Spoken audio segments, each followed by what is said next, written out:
মদ্যপ অবস্থায় জনপ্রতিনিধিকে service revolver দিয়ে প্রাণে মারার হুমকির অভিযোগ এএসআই এর বিরুদ্ধে। মানিকচক থানা চত্বরের এই ঘটনাকে কেন্দ্র করে ব্যাপক চাঞ্চল্য ছড়ায়। গ্রাম পঞ্চায়েতের দুজন সদস্যকে সার্ভিস রিভলভার দিয়ে প্রাণে মারার হুমকির অভিযোগ এএসআই প্রশান্ত মিশ্রের বিরুদ্ধে। ঘটনায় ওই পুলিশ কর্মীর বিরুদ্ধে থানার আইসির কাছে লিখিত অভিযোগ দায়ের করেছে গ্রাম পঞ্চায়েত সদস্য। জানা গেছে, মালদার ইংলিশ বাজার ব্লকের মিল্কি গ্রাম পঞ্চায়েতে দুজন সদস্য সহ অন্যান্যরা মানিকচক থানার পুলিশের একটি দুর্ঘটনা সংক্রান্ত বিষয়ে কথা বলতে আসেন।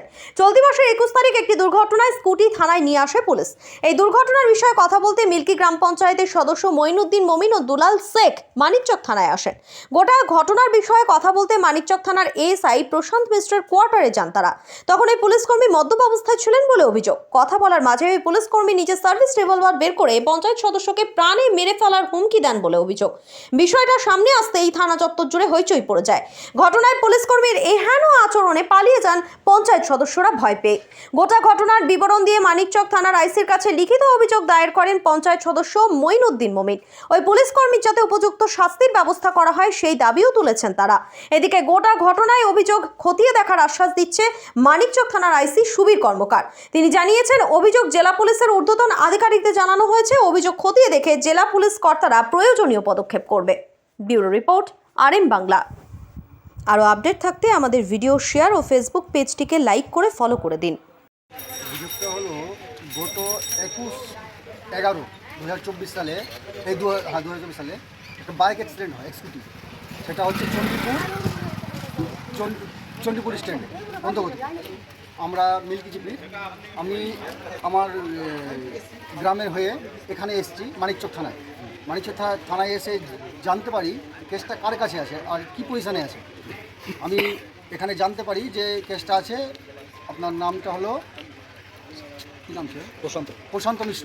কী নাম? প্রশান্ত মিশ্র, এএসআই।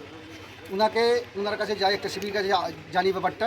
ওনাকে সিভিককে জিজ্ঞেস করি যে প্রশান্তবাবুকে কোথায় পাওয়া যাবে। উনি বলেন যে রুমে আছে। রুমের কাছে গিয়ে ওনাকে বলি, স্যার একটু কথা বলবো। তো উনি বলেন 10 মিনিট দাঁড়াও।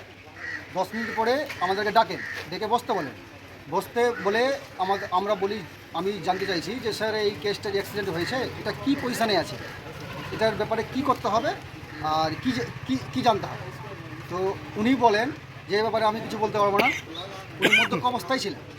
উনি বলছেন আমি কিছু জানতে পারবো না, আপনি কে আছেন, আপনি এখান থেকে যান। হঠাৎ করে কিছু না বলেই রিভলভার বের করে আমাকে মারার চেষ্টা করে। সার্ভিস রিভলভার কি বলে কোনো রকম করে পানে বাঁচিয়ে ডিউটি অফিসার যে মেজবাবু আছেন ওনার কাছে যাই, ওনাকে সম্পূর্ণ ডিটেলসটা বলি। বন্দুক দেখে কিছু বলেছিল আপনাদের? আমাকে না গালাগাল করেছে, বন্দুক দেখিয়ে গালাগাল করেছে, আমাকে প্রাণে মারছিল। আমি কোনো রকম করে ওখান থেকে বাঁচি। কী অবস্থায় ছিলেন উনি মদ্যপ অবস্থায় ছিলেন। ড্রেস পরে না ডিউটি অবস্থায় ছিল? না, এমনি ডিউটি অবস্থায় ছিলেন না, এমনি বসেছিলেন। কোনো টাকার দাবি জানিয়েছিল? না, টাকার দাবি তো জানায়নি। বাইক ছাড়ার জন্য? না, টাকার দাবি জানায়নি। হঠাৎ করে বন্দুক দেখিয়ে দিল? হঠাৎ করে জানি না, মদ্যপ অবস্থায় তো মানুষ কি মেরে ফেলে দিত। আমি যদি প্রাণী ওখানে থেকে না বেরাই, না পালাই, আমাকে মেরে ফেলি। আমরা 3 জন ছিল। পুলিশের কাছে 3 জনকে। পুলিশের কাছে এই ধরনের আশা করেছিল না, কোনোদিন এই ধরনের আশা করি। আমরা গ্রামের প্রতিনিধি, যদি আমাদের সঙ্গে এই ধরনের দুর্ব্যবহার করে তাহলে জনসাধারণের সঙ্গে কী করবে? আমরা মানিকচক থানা। আমি মিল্কি জিপি। কোন দলের? টিএমসি। এখন কি করছেন আপনারা? আমি এখন একটা কমপ্লেন করছি, আশা সাহেবের কাছে যাব, গিয়ে ওনাকে ডিটেলসটা বলবো।